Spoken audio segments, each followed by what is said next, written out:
Hello, leader. Can we talk about that message you sent at 8:47 p.m. last night? You know, the one that started with quick thought or no need to respond tonight. Because here's the truth. If it was important enough to send, it was important enough to say face to face. And if it was uncomfortable enough to avoid an in-person conversation, it really was important enough to have properly. Today's episode is all about a leadership habit that feels efficient, but it quietly erodes trust, clarity, and culture. That text, that long email, that Slack paragraph that you sent after hours. It really should have been a one-to-one, and let's talk about why. Welcome to the Stacking Your Team podcast, smart leadership for women who mean business. This show has been on air since 2018 to help women who own established brick-and-mortar businesses fix the people side of their business so they can stop carrying payroll pressure, stop over-functioning as the default decision maker, and build a team that actually performs without burning anyone out or damaging their reputation. I'm your host, Shelli Warren. My entire career has been built on leadership coaching, team development, and creating accountable, productive cultures inside real workplaces. Over here, we don't just talk about leadership, we live it. This isn't online leadership theory, academic research, or HR speak. The work we do here is grounded in real teams, real workplaces, and real consequences. Each episode delivers practical, no-fluff strategies to help you lead a team that can carry the business forward with you, not on your back. And I'll say it again, the team that got you here might not be the team that gets you there. Let's go. Now, I know, you know, that you're capable. You're a successful business owner with a good reputation and a solid team. But here's the problem. At times, you avoid in-person conversations, especially if you have to give any kind of feedback. So you can default to texts, chats, or long emails instead. And here's how that habit impacts your team, who are on the receiving end of it all. It can lead to miscommunication because it's rarely about the words. It's about what fills in the gaps. When feedback is delivered by text or a long email, tone can be misunderstood. People will start to speculate and assume the intention of the message, and the urgency gets inflated. Emotions get projected from you onto them, and them back onto you, a real ricochet of feelings. A message that was meant to say, let's tighten this up, gets received as, I'm disappointed in you. Or worse, your job is at risk. Without any eye contact, facial cues, or the chance to ask clarifying questions in real time, the brain fills in the blanks, and it's usually in the most threatening way possible. Especially in teams where the owner is the primary revenue generator, where payroll pressure is real, margins are tight, and reputation really matters. When stakes feel high, being vague feels dangerous. So instead of clarity, you get quiet internal narratives running throughout your team, and you don't even know what's happening. You think you've just got something off your to-do list or off your chest, and instead, it's creating private or public drama amongst your team. Here's another impact this habit has to your team when your text should have been a one-to-one. People become defensive when someone receives corrective feedback digitally, especially unexpectedly. The body reacts before logic does. Heart rate increases, shoulders tighten, and thoughts start to race around in their mind. Here's the difference. In person, you could say, I value your contribution. I want you to succeed here. This is fixable. Over text, that tone has to be imagined. So what happens to your team member? They craft careful responses instead of listening. They justify instead of reflecting. And they defend instead of improving. And they take a screenshot.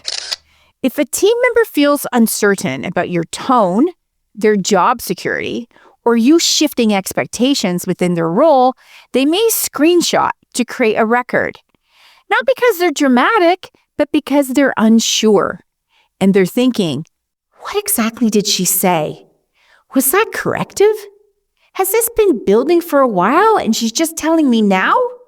Do I need this screenshot in case something escalates? They may also send the screenshot to a friend or a coworker and ask, am I reading this wrong?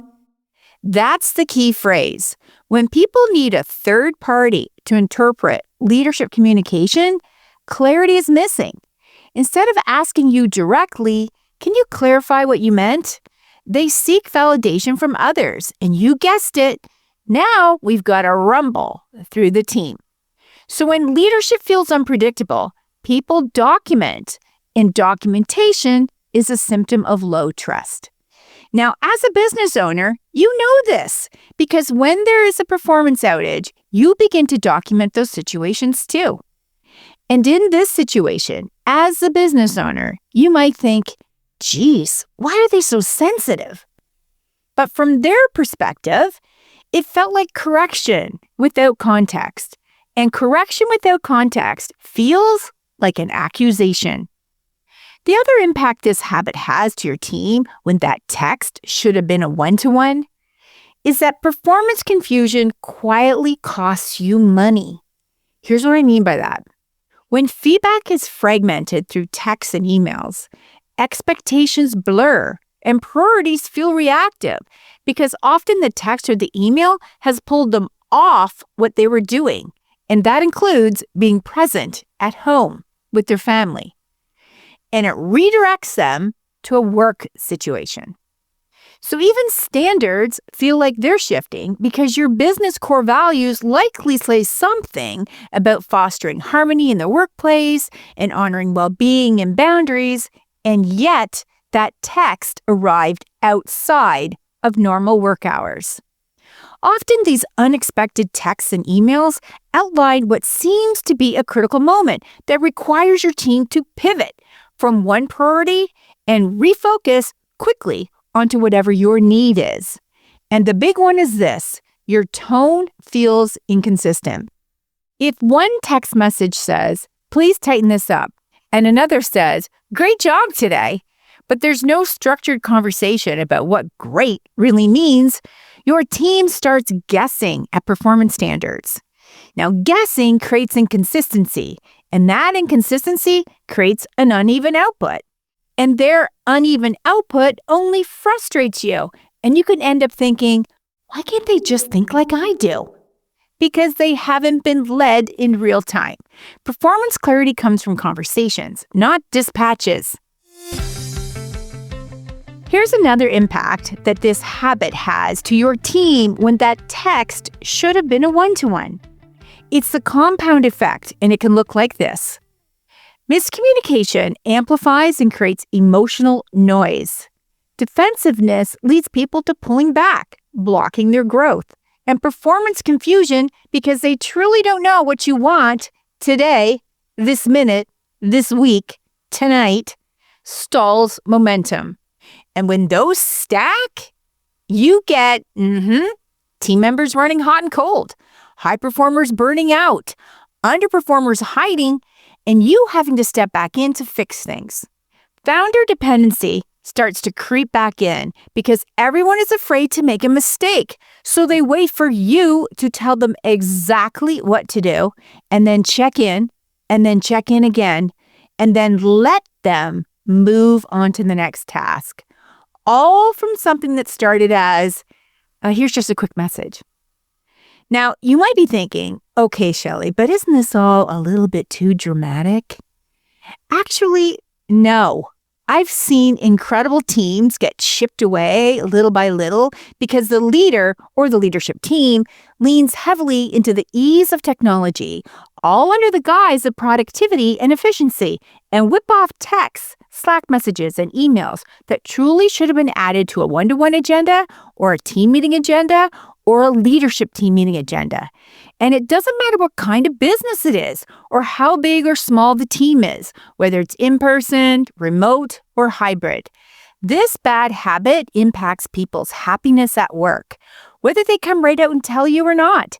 And it starts with you and your leadership team and the dependency you have on sending texts, Slack messages, or long-winded emails instead of talking face-to-face with people. It's a risk that when there's truly a significant moment that requires a serious intervention and interruption, your team may think you're just crying wolf and stall, and that will only frustrate you further. So as leaders, we can't forget that when conversations move from face-to-face over to screen, leadership becomes transactional. And transactional leadership cannot build psychological safety. Your team does not need perfect phrasing. They need context, presence, clarity, and emotional steadiness. That's what reduces defensiveness. That's what sharpens performance. And that's what prevents miscommunication before it even starts. Okay, it's time for some tough love. If your team is screenshotting instead of clarifying, and if they're overthinking your tone, and if they answer your messages after hours, even when you say, no need to reply, they are being careful instead of courageous. That's not a communication glitch. That is a cultural signal. And culture is built in small moments, not retreats, not handbooks and policies, not mission statements and team celebrations, or fun choreographed social media videos. Your team culture is formed inside moments like when you choose to text instead of talk, when you send a correction email or Slack message at 9 p.m. It's also when you avoid eye contact and hide behind a paragraph when you say, it's fine, but your message says otherwise. Leadership isn't about access to your thoughts 24/7. It's about intentional presence. Your team does not need more messages from you.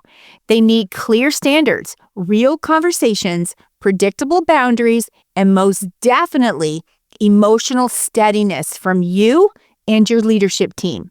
And sometimes the most mature thing a leader can do is to pause before hitting send and ask themselves, is this a message or is this a moment? And if it's a moment, it deserves your face, your voice, and your steadiness.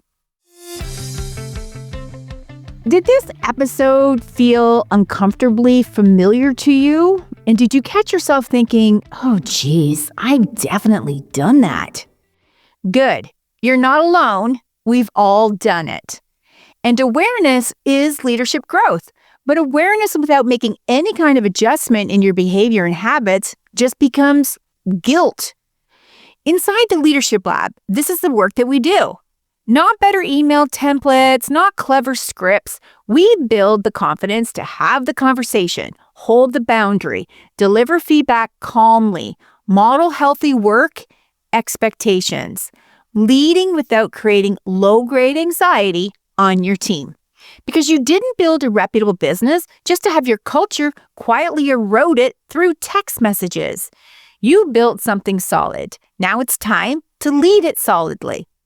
If you're ready to strengthen the people side of your business so you're not over-functioning, over-texting, overthinking every interaction, come and join us inside the Leadership Lab. The conversations you're avoiding, well, that's exactly where your next level of leadership is waiting for you. And sometimes the strongest thing you can do for your culture is to close the laptop, put down your phone, and schedule the one-to-one because you know that your team deserves leadership, not digital drive-bys. If today's episode helps you see your leadership in a new way, I'd love to hear about it. Come connect with me on Instagram, where I'm at Stacking Your Team, and tell me what's troubling you about your team right now. And hey, if you're tuning into this podcast because you work somewhere and you want to develop your leadership skills, I invite you to start following our sister company, Thousand Islands Leadership Consulting. Check us out on Instagram or LinkedIn so you can chart your course to the next level of leadership. This is Ellie. Come back next Tuesday. My Mimi will have another episode for you.